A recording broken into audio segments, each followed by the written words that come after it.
Whenever Uncle went to work, Auntie would come to my room. One day I was changing my clothes when Auntie came into the room and said, "I need you, hurry up." My Auntie was always in my room. One day I went to Auntie's room for some work, and the loud noises coming from her room shocked me. Uncle was at work. Then how were these noises coming from Auntie's room? I quietly peeked in through the open door of Auntie's room and was shocked.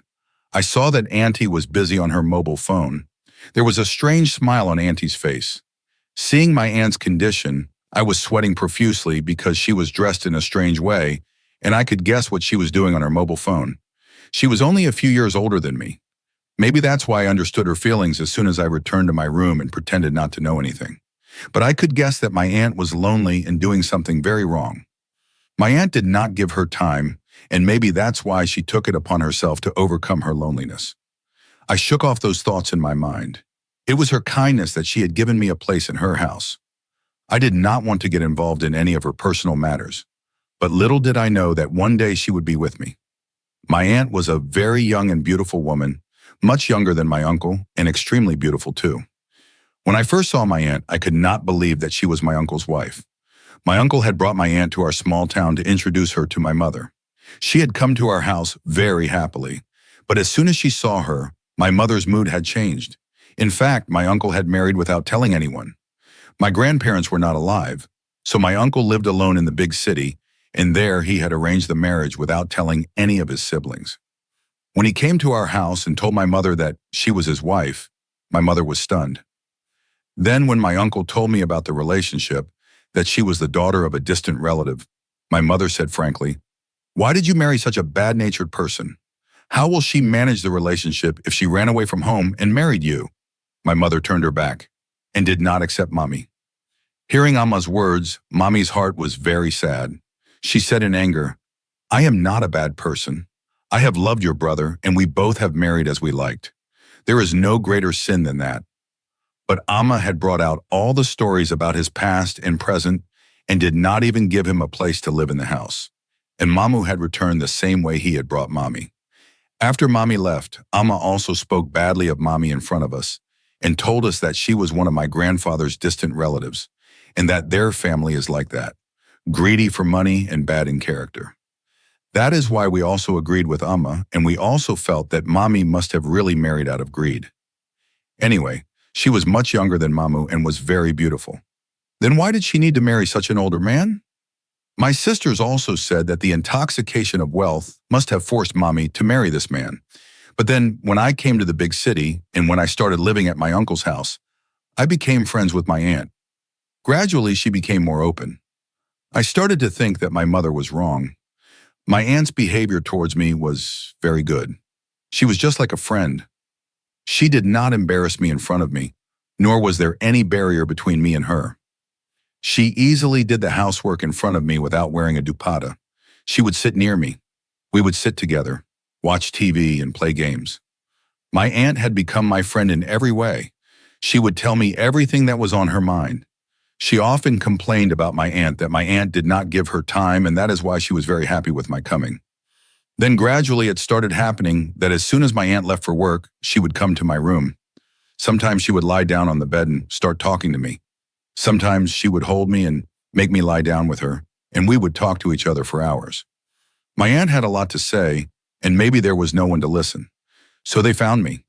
One day while we were talking, my mother helplessly put her hand on my arm and said, "I like nervous young men like you.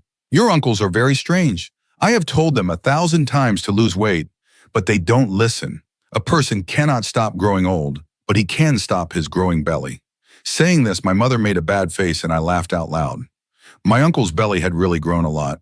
He used to eat a lot and he didn't care about his health at all. But perhaps my mother didn't like his shapeless existence anymore.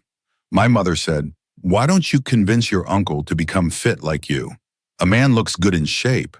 I laughed and said, "No matter what you do, you can't make him go on a diet and he won't be fit until he gives up the bad things."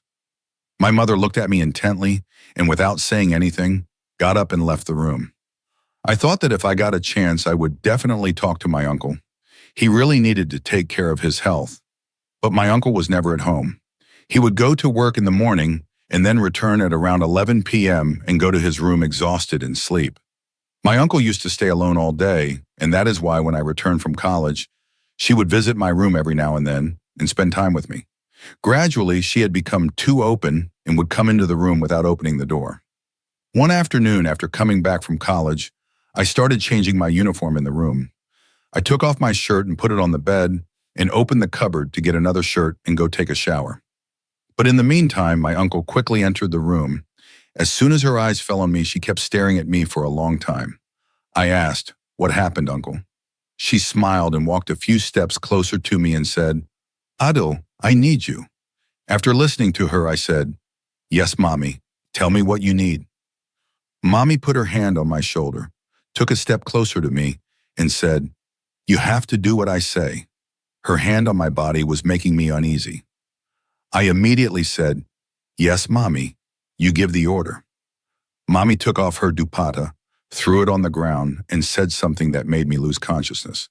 She said, "Just hurry up. My name is Adil. I came from a small town to a big city so that I could become a capable person after studying and become a support for my family. Only one of my maternal uncles lived in that other city, but because of my aunt, I chose a hostel instead of her house. Actually, my aunt was a very strange woman. She didn't get along with anyone in the whole family. She fought with everyone and ended the relationship. But when I came to a big city for studies and my aunt saw me for the first time, she said, 'Why do you need to live in a hostel? You can live with us in our house.' I was surprised by what my aunt said because she didn't get along with my mother at all. My aunt was also surprised to hear what my aunt said. She was also well aware of my aunt's nature, and that's why she hadn't invited me to her house herself. I hesitated a bit at what my aunt said, and then I refused, saying that I was fine in the hostel, but my aunt expressed her sincerity and started saying that I am not as bad as you family members have assumed. If your mother tells me 2 things, I will also tell you 4 things in advance. But that doesn't mean that I don't know how to handle relationships. This is your uncle's house, so you will stay in the hostel while staying at your uncle's house. It will be nice now that you don't need to go to the hostel again." I, who had just reached my uncle's house from the hostel to greet him, was surprised by my aunt's kindness. She smiled and said, "Go and get your belongings from the hostel and I will cook the food of your choice." Then she told my uncle to get the room upstairs cleaned. "Now Adele will stay here." Hearing this, my uncle was happy and so was I. The hostel expenses will be saved and arrangements will also be made for home food because for the last 4 days I had been fed up with eating outside food. How could I have lived like this for 4 years? I also did not hesitate much and quickly agreed to my aunt's words and went to the hostel to get my belongings. After picking up my belongings, I called my mother and told her that my aunt had called me to stay at her house, and now my mother was surprised to hear that I was shifting from the hostel to my uncle's house and said, "Come on, this woman has some sense of family." I told my mother, "Mummy is not as bad as you people think." After listening to me, my mother said, "Just don't be too much of a mother's spoon. I know your mother very well. She has improved her life by trapping my earning nephew. Everyone knows what she and her family are like, but your uncle doesn't see it." After hearing my mother's words, I hung up the phone and started thinking in my heart that women's problems never end. No woman can understand another woman well. Then I picked up my luggage and reached my uncle's house. Little did I know what my uncle's real purpose was behind inviting me to her house. I had packed my luggage and reached my uncle's house from the hostel. My uncle had prepared my favorite food. That night, my uncle and I sat and talked for a long time. He was praising his wife, Sakina, and I was happy to see that both the husband and wife were very happy with each other. Then the next day, my uncle went to the office, and coincidentally, my college vacation began. I got up at 11 a.m. and left my room. My aunt was cleaning the house. She was busy sweeping the floor without a dupatta. I looked at my aunt carefully for the first time. She was very beautiful. She had long, straight hair. Sweat was pouring down her forehead. She was waving her hands quickly. When she saw me, she said, "Adele, will you have breakfast?" "I will make breakfast for you." I said, "No, Aunt, you don't need to worry." She left the broom and came closer to me and said, "Do you also consider me as an outsider like your mother?" I said, "No." My aunt quickly held my hand and made me sit on the sofa with her. She said, The family considers me very wrong, but I am not that bad. I and your uncles have certainly married as they like, but that does not mean that I am a woman who will settle down. No, your mother keeps telling me that I am not one of those who settle down. That is why I also say a few things to her in anger. Don't take these things to heart. Auntie wanted me to cleanse my heart and live in her house. That is why I assured her that I don't remember anything from the past, nor do I want to remember any fight between my mother and her. Hearing this, Auntie became happy and then said, "Come with me to the kitchen and let's make something for breakfast." I didn't have breakfast either. Auntie didn't wear a dupatta even when I was there, but she took me to the kitchen and told me some things to do, and also waved her hands. After a while, we both sat down and had breakfast. I liked Auntie's frank manner. At least living in my uncle's house was easier and better than the hostel life. But then gradually I realized that Auntie was very lonely. Uncle was in the office all day, and after doing household chores, my aunt would sit quietly in a corner of the house. Many times I had seen her shedding tears. When I asked her a lot, she told me that she felt lonely. She had run away from home and married her uncle out of love, but now she felt that her uncle's love was not the same as before. She also missed her family. I explained to my aunt that my uncle still loves her very much. Then she started spending more time with my aunt. When she became more open, my aunt would often come to my room and spend time with me. I would also be happy. But then my aunt started lying on my bed. Often she would come in front of me in her nightgown, and she was not ashamed of that either. Instead, she would sit near me and put on a movie. Sometimes she would ask me if there was a girl in your life. So tell me, I will get you married to her. Sometimes she would say that I myself would like a girl for you. Then one day she said that you are very young. You are a man and I like men like that. She herself brings me a glass of milk every day and tells me to always be like that. Then I noticed that my mother started being busy with her mobile phone. She would often go to her room silently, and then sounds would start coming from her room.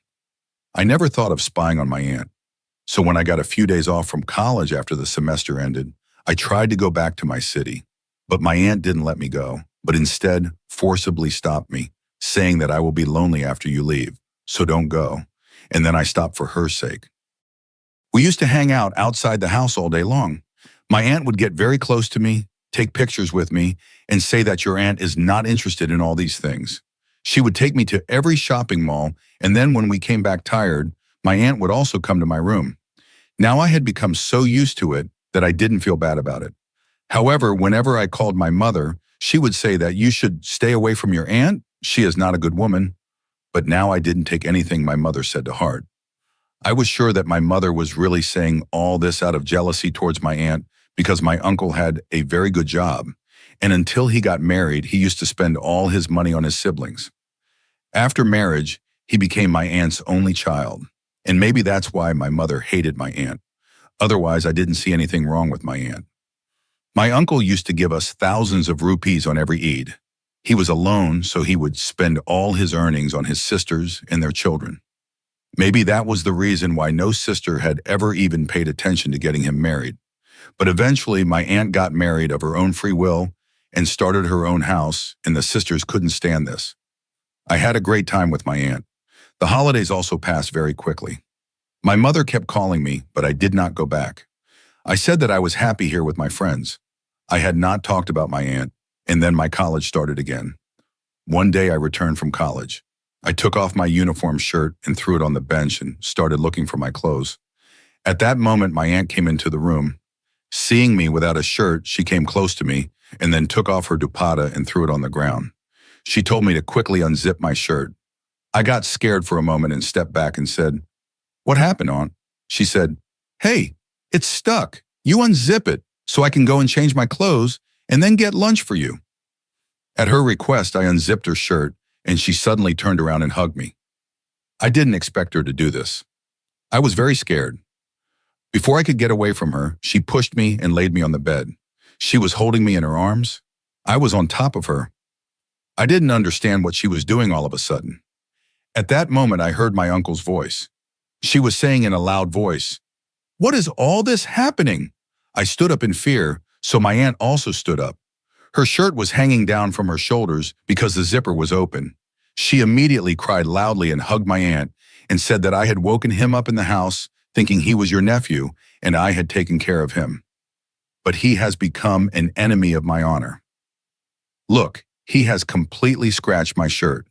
Saying this, she started pointing at the shirt that had come down from her shoulders. Then she said that I had tried to tell you many times that his intentions were not right, but I could not find the courage. I was afraid that you might not believe me and misunderstand me. Anyway, your family already hates me very much.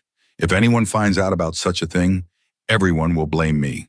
I have been trapped for doing good deeds. My aunt took out her mobile phone and showed me the pictures that she herself used to sneak up on me and take. She said that this is such a thing. He had been doing these things for a long time, but I was ignoring him. But today he has crossed every limit.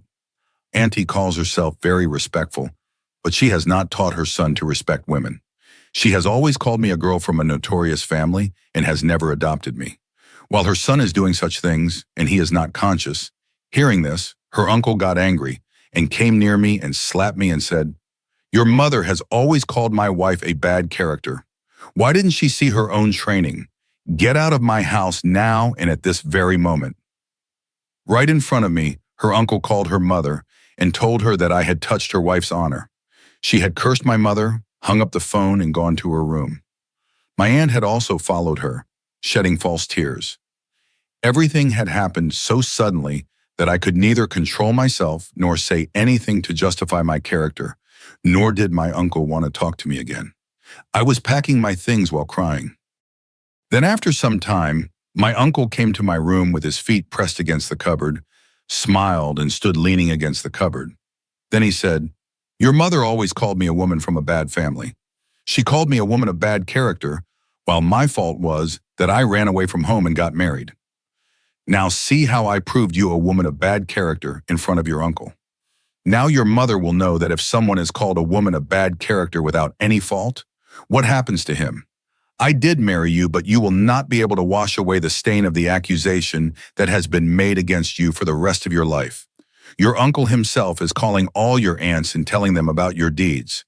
Now I will see how you will rise in the family and how your mother will answer everyone." Saying this, my uncle left the room, smiling, and the ground gave way from under my feet.